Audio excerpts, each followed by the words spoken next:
quick greenhouse update. Let's see, there's a lot going on in here. All of a sudden, I started tons and tons of seeds in my germination chamber. Made a decision, kind of regretting it now, but also I like that I know that my seeds instead of just putting seeds in trays, I'm putting sprouted seedlings in trays. Let me show you. Okay, so this is one of my paper towels that is actually kind of drying out because I set it out here. So I'm gonna spray it with my spray bottle. Anyway, this is Persian cress. You can see the seeds here.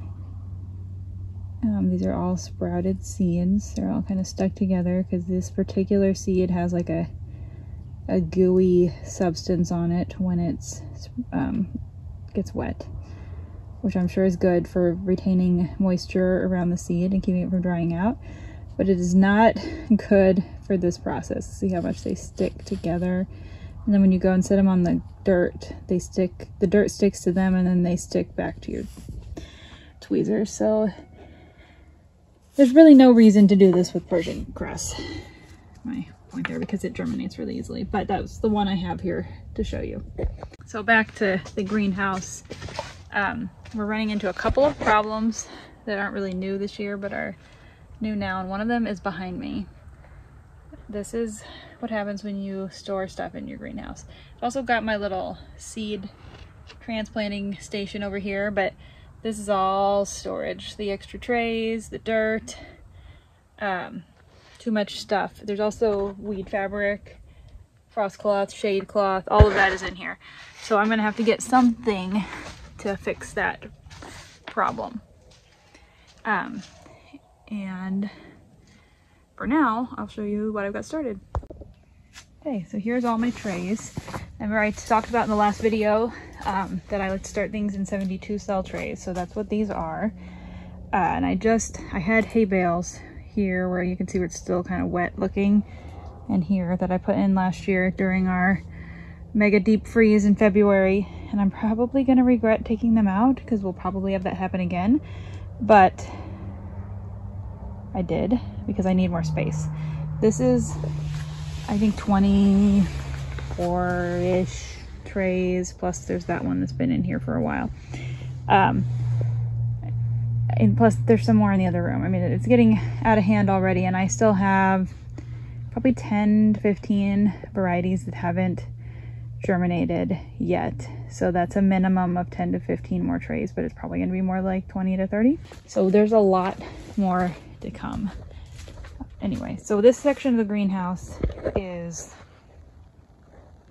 has double layer plastic. So it has this, the roof goes up like a normal greenhouse, and then it has this lower ceiling, and then the walls there, and this wall is rolled up right now, but there, and I can open the windows during the day, but at night I'm basically keeping this section under 2 layers of plastic. It makes a difference. Having the lower ceiling keeps more heat in, and I can run a heater in here. As you can see, not a whole lot more room in here, but I think I can get another 20 or so trays shoved in here, and hopefully that'll be enough for this room. And once these guys start growing, I will take some of them, and hopefully I'll have a solution for my storage problem by then, and I will put trays all in this area. And I'm planning to get rid of at least one of these shelves and move it to the wherever I am storing all this other stuff, and then I should have some space on the floor here. I can't put anything too close to this section because the support this time of year and the shelf, it just makes too much shade on the floor right here. So I can leave some stuff here as long as it's low, like the table, and then put the trays back here. One more thing that's new this year to my seed starting thing, yeah, my AirPods, is this garden marker, magical. You can, they don't fade, so lots of times my trays will be nearly unmarked by the time I get to planting them because Sharpies do not last in the sun. And the other thing is these garden markers, and my various size tweezers. I also have toothpicks. I used toothpicks pretty much exclusively last year, but the tweezers have been magical. And here's the package for the plant labels. I will link them in the description. This is 1,000 of them, which sounds like a lot, but I'm thinking by the time I get through the plant sale, I will probably be buying another package. If I had, okay, so on one hand, not the best for the planet because they're plastic. On the other hand, I used all recyclable labels, recycled, reused, whatever. Last year, I went through my house and I collected milk jugs and other plastic containers, and I cut them up and made all of the labels. I made thousands of labels, and I had a few issues with it. The colored plastic was really hard to read. Anything that wasn't plastic, like I used some like paperboard and stuff, and it lasted like a week. And you just, like, they weren't holding up, and they weren't uniform in size. They were hard to read. They were hard for customers to read at the plant sale. They were hard for me to read when I was putting trays out, and I'm going to try to reuse these as much as possible. So that's pretty much all I've got for a greenhouse update right now. I'm going to show you the germination chamber here in a minute and what I've got in there that I'm waiting on, because I got to check everything I check everything every morning and every evening. In the morning so that I know what I need to do that day, in the evening so that I can kind of know what I need to do the next day. Lots of times they surprise me and like tons of stuff germinates overnight, because, well, the nighttime is longer than the daytime at this point because I'm checking during daylight hours, and the days are really short. And also the germination chamber is running at 75 degrees all night, so plants don't know it's nighttime, and they do a lot of growth. They're not, I don't know, it's seeds, so they're not, either way, it's a lot of time. All right, here we are with my handy dandy bacterial culture incubator that I have repurposed into a germination chamber. And you could do this with an old refrigerator, in a crock pot, or some other heat source. This is just kind of ridiculously handy for this purpose. So these are all my seed baggies. I've got some to put back in that I put them in the back, and then I'm gonna pull out these and check each one, and then I will put them back in. It's kind of exciting, except also not. These are my little thermometers on the wires, so they're probably reading pretty cool now, but no, 76, and the humidity in there is pretty low, but it doesn't matter because these are sealed with the water inside. There is a jar of water in the bottom to try to raise the humidity, but it doesn't seem to work. Okay, so this might be as exciting as it gets tonight. This is the larkspur seed, and they've been in here for several days now, 4, 5 days. I'm trying to show you. Can you see that right there? Right there. Those seeds are starting to split open. There's a little white root coming out. I saw 4 or 5 like that. There's another one right over here. So that means, I would say, it depends on how fast it happens. It could be overnight tonight that they all just pop out and go crazy, or it could be not ready till tomorrow night or the following morning. So I'm going to put them in a different section of this cabinet, if I can close the seed. Okay, there we go. I'm going to put these on the bottom shelf because then I'll know I need to check even more carefully on them. Okay, so now that you've seen everything that's in the germination chamber, these are all the rest of the seeds that I prepped. So each of these is a dry paper towel. can see those seeds are supposed to be in the paper towel, so I'll redo these before I wet them where they have spilled. I had some kids helping me. These are all the next round. So when I feel like I'm caught up with what's in there, I will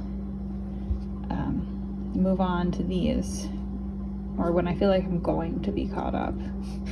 I have to predict the future just a little bit to know when to add more. So we're back in the greenhouse. I'm just kind of tucking everything in for the night. I took my clamp off of the plastic and put it all down. It's like a curtain to keep this part of the greenhouse a bit warmer. A mess here right now. I've got my space heater there that is not plugged in yet.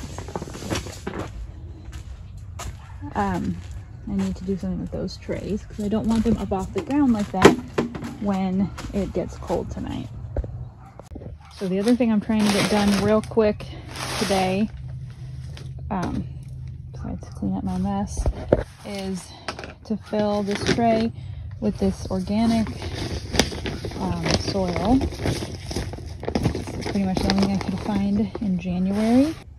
So this is what I'm planting in my bonus tray today, in the organic soil. This is a really fabulous lettuce mix. Oops, you can see in there all the different color seeds. Makes all different colors of lettuce, and I just love it. All right, so it's currently 9 degrees outside. It's morning sometime, maybe, I don't know, 10ish. And we are checking on the greenhouse. I've had both of these heaters running. Just to try, my goal was to try to keep it in the upper 20s, which I feel like I may have accomplished. No, you stay here, buddy.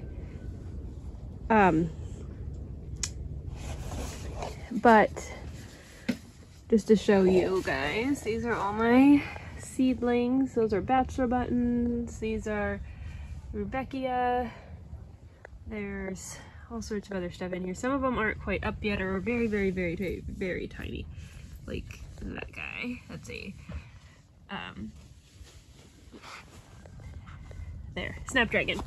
And then there's some agrostemma over here. There's all sorts of cold hardy annuals, and I did not want them to get down to 9, which is what it would have been in here without the heaters. But and then I have all this water here that I was trying to, you know, water and thermal mass, just trying to keep some warmer.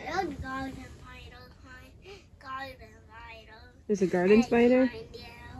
Oh my goodness. Yep, Teddy said there's a garden spider egg behind me. Right there. Garden spider egg sac. And show you how cold it is in here. That's ice on the inside. And my thermometers, the one that's right over by Teddy,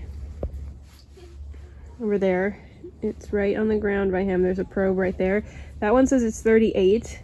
And this camera on the shelf says it's like 41 in here right now.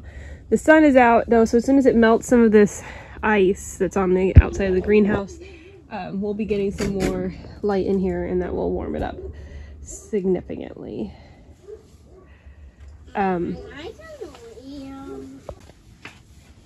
what I'm hoping to show here is that the even though there's not much space in here.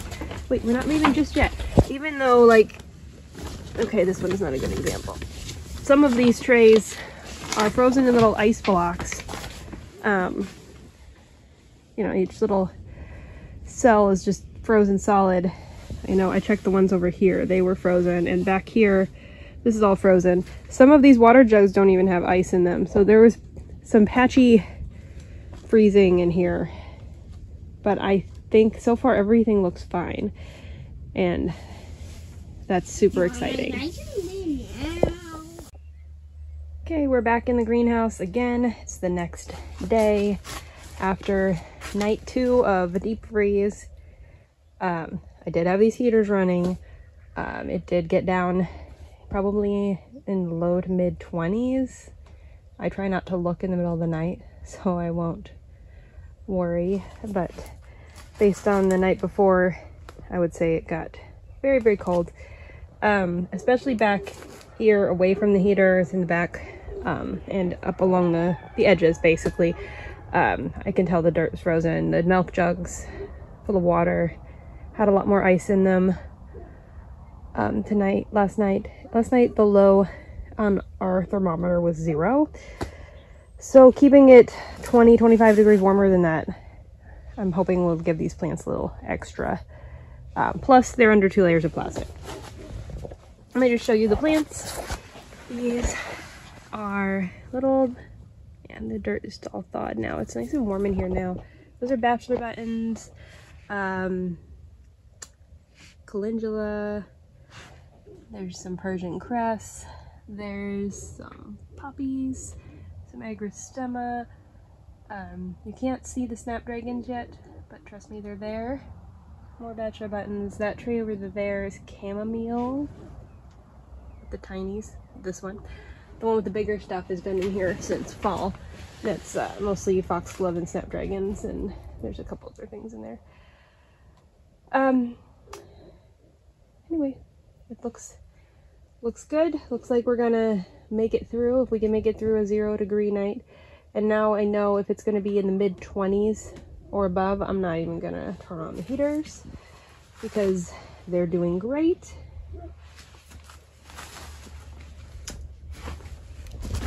Also got all of this over here, which is pretty much dormant perennials and some shrubs and blackberries. Then I've got this bucket here that is elderberry cuttings. They're frozen in here right now, but they don't have any roots yet. I've done this in other years where I just put them in a bucket of water. You can see they're starting to grow a little. And eventually, as the weather warms up, yeah, they're really stuck, they get roots. And then I put them in dirt. And sometimes I put them in dirt before they get any kind of roots. Just stick them in a pot of moist potting soil and they root on their own 75% of the time.